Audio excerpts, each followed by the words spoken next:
Hey, how you doing? This is Adam Post. New York Times identifies death of diversity blockbusters. It's not just on YouTube anymore. Even the New York Times is calling them out. From the New York Times, is the awkward diversity era of Hollywood behind us?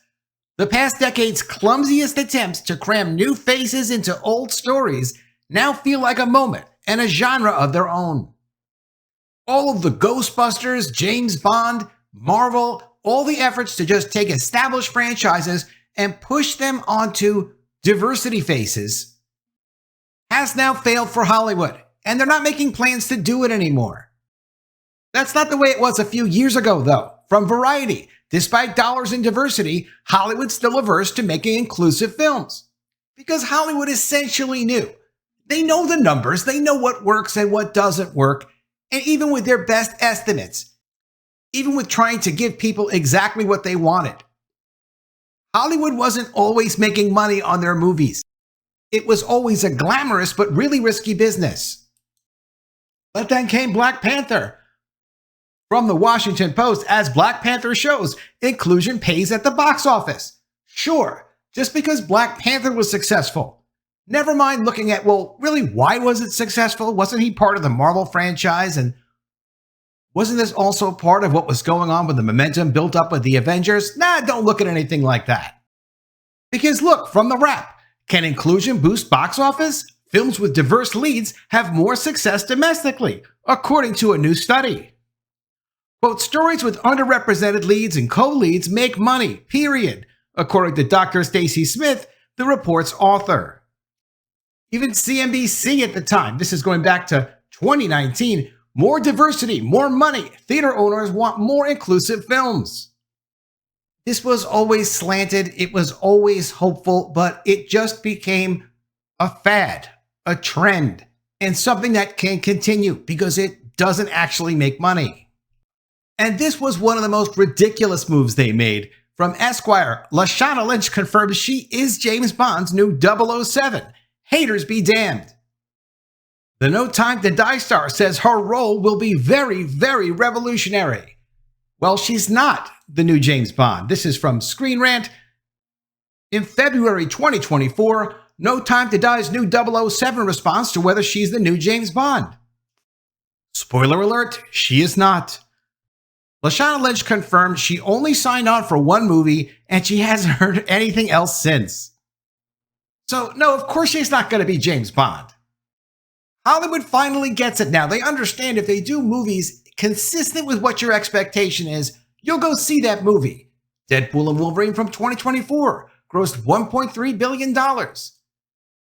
Moana 2 is a recent hit. It's on brand with what people expected from Moana. That's literally as complicated as it is. When they find something successful, if they do what people expect, they make a ton of money. They're catching on now.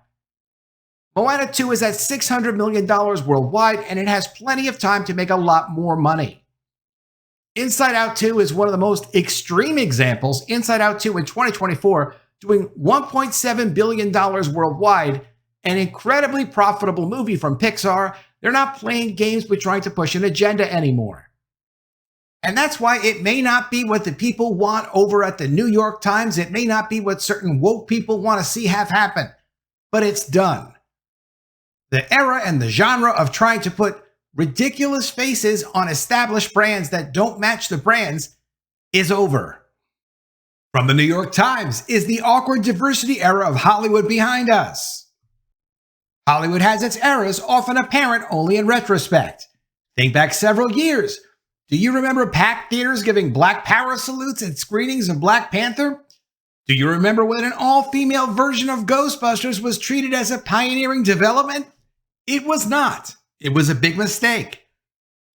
Do you remember when the writer of a Star Wars film described the Empire as a white supremacist organization after Donald Trump's 2016 election? Has enough time now passed to say that was all a bit strange? Yeah, it's absolutely fine. We've been saying it was strange ever since it started. Looking back, you can see a period when identity politics were in cultural ascendancy. You can spot the moments when our media overlords on their back feet over rage at the crimes of Harvey Weinstein the paucity of non-white nominees at the Oscars with their hashtag Oscars so white racist nonsense, the aftermath of George Floyd's death, which interestingly the author doesn't refer to as a murder, vowed to change their ways and atone for their past. But what was particular to the Hollywood of the 2010s was the way these politics fused with the industry's insatiable demand for sequels, spin-offs, and reboots, giving us a curious and mercenary new invention, the inclusive multi-million-dollar blockbuster. The BIPOC buster, if you will. It's the same old thing, but with a bold and visionary new twist. Fewer white guys. Or at least it was. The moment is easier to see now that it has ebbed. Many of the films it produced seem to imagine themselves as barrier-breaking productions, landmarks like In the Heat of the Night. In reality, they've come to feel more like a niche genre of their own, the way black spaghetti westerns or blaxploitation films do. Unique products of a particular cultural moment that now require context and explanation to understand. Like the 1980s action flicks, whose tropes and ideologies remind you of a specific era, whether the films are good or so bad they're good. This was the decade of Sylvester Stallone's going back to Vietnam to try to win the war for Reagan's America in Rambo First Blood Part 2. The decade of flat-top martial artist commandos, good cops who don't play by the rules. Gunshots that make cars explode, brawny henchmen machine gunned by the dozens. But by the time we reach the 1993 meta-action comedy Last Action Hero, an irony-laden genre send-up in which a boy magically gets to become the sidekick to a fictional hero played by Arnold Schwarzenegger, you could hear the death knell of the kinds of films Schwarzenegger and Stallone and Jean-Claude Van Damme had been making for years. Though they had a pretty good comeback with The Expendables. Is that what watching Barbie might feel like in 10 years? Once perhaps the patriarchy feels like a clearly of-the-moment choice for a big bad villain? The tropes of this passing era are as familiar and easily spotted as with older periods. There is, for one thing, the showy, self-satisfied gender swapping, as with that 2016 election year reboot of Ghostbusters. That movie prompted enough openly misogynistic and racist backlash to make it look as if it must be a noble endeavor, as if any Hollywood executives who got reactionaries frothing at the mouth must be accomplishing something important, even if all they did was tweak the balance of characters in a dusty franchise.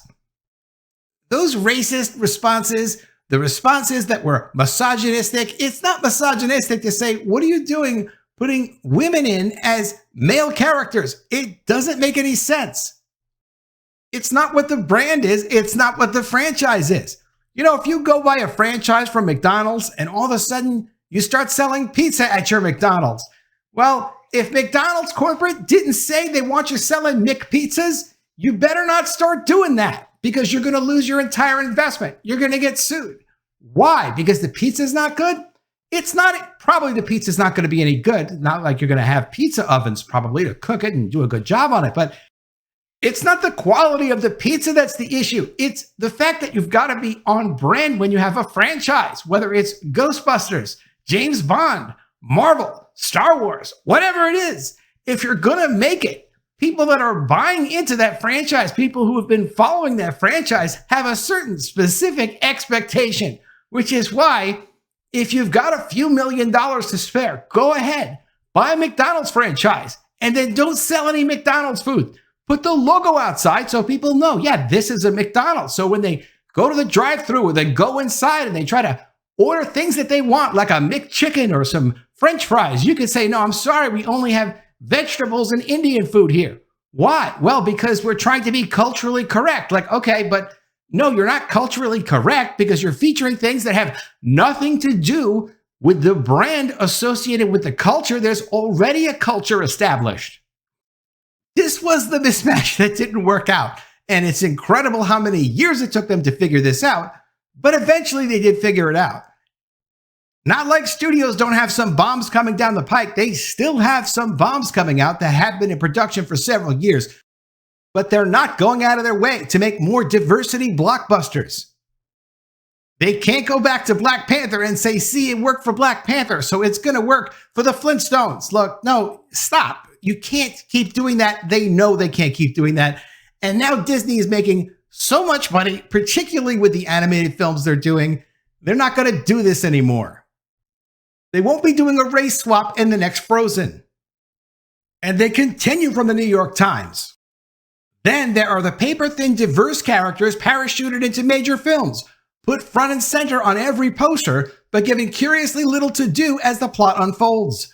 Brie Larson's Captain Marvel was set up as the most powerful superhero in the Marvel Universe, but ended up playing no decisive role in most of its important films. She was later joined by a black woman and a Muslim woman in the sequel The Marvels, another in a series of firsts, but still a throwaway film, and a massive money loser. I was speaking to a friend who's a Hollywood producer, and we were talking about superhero projects that may or may not be coming out. And he has the rights to one that could be potentially a very important one. I'm not telling you what it is, because you didn't tell me to. But I will tell you this. They are considering not putting superheroes in their superhero costumes. Because since the Marvels, even Disney, everyone is nervous in Hollywood about putting out more superhero movies. Do they feel that way about Batman? I have no idea. Do they feel that way about Spider-Man? I have no idea.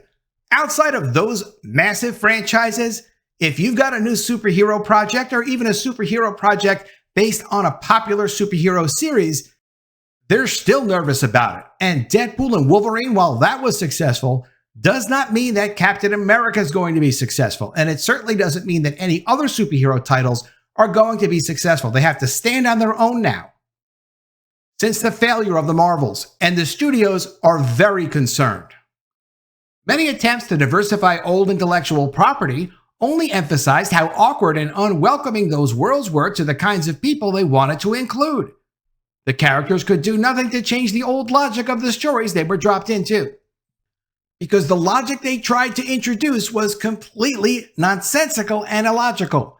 What worked for the James Bond world and the James Bond franchise and the physics and the inherent value of what James Bond actually is doesn't fit the agenda they're trying to produce, because their agenda never made any sense to begin with, doesn't make any sense now, and you can't just stick it on top of James Bond and say, okay, well, this is the new James Bond now. Like, no, it's not the new James Bond now. It doesn't work. It doesn't resonate.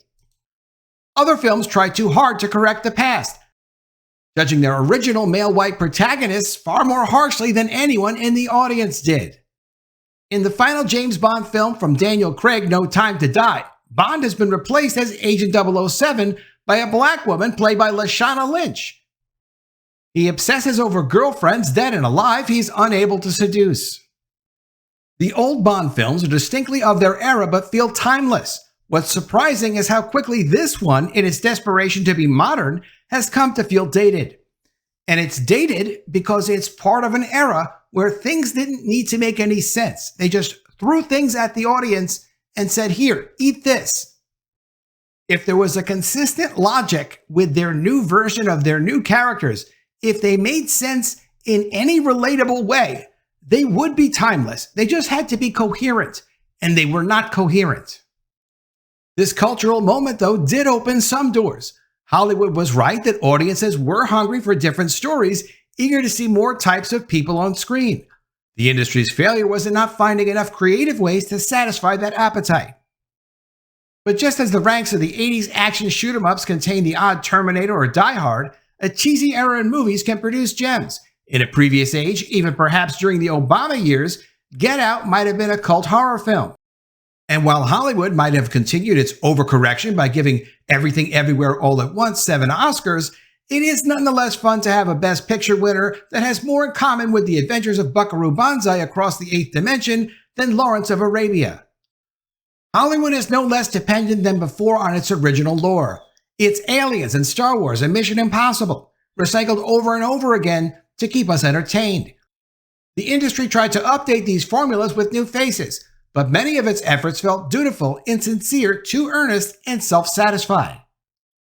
Say what you want about the flaws of Schwarzenegger's movies, but they have survived the changing times because they're fun, something the PC blockbuster rarely had going for it. It's conceivable that the close of this era will involve Hollywood's backsliding away from any inclusion in films, that Shang-Chi was the last Asian hero, and that we will return to Tom Cruise's flying in to save the day. At least we no longer have to pretend to like something because it has the right politics. Of course, cultural moments always look more dated right as we move past them. Who is to say that films from the diversity era cannot down the line return to relevance in unexpected ways? In Dr. Strangelove from 1964, General Jack D. Ripper starts World War III because he fears the fluoride in drinking water is robbing the nation of its precious bodily fluids. A detail that may, in a few months, have renewed resonance with the nation's Secretary of Health and Human Services. Or consider these words, quote, "In America, there's a burglary every 11 seconds, an armed robbery every 65 seconds, a violent crime every 25 seconds, and a murder every 24 minutes. Is this Trump's imminent apocalyptic inauguration speech about American carnage? Actually, those are the opening lines of Cobra, a violent, nasty 1986 film written by Stallone. Hear it now, and you may no longer mutter, it was a different time." The New York Times is not full of what you would call, say, toxic fans. It's become more than obvious that the diversity blockbusters, the nonsensical, abomination versions of established franchises is over. Let me know what you think of all this in the comments below. Always love to see your ideas. Please be sure you are subscribed to the channel. Click the bell for notifications, give me a thumbs up, and I'll see you again soon with another story. And if I don't see you, I will miss you.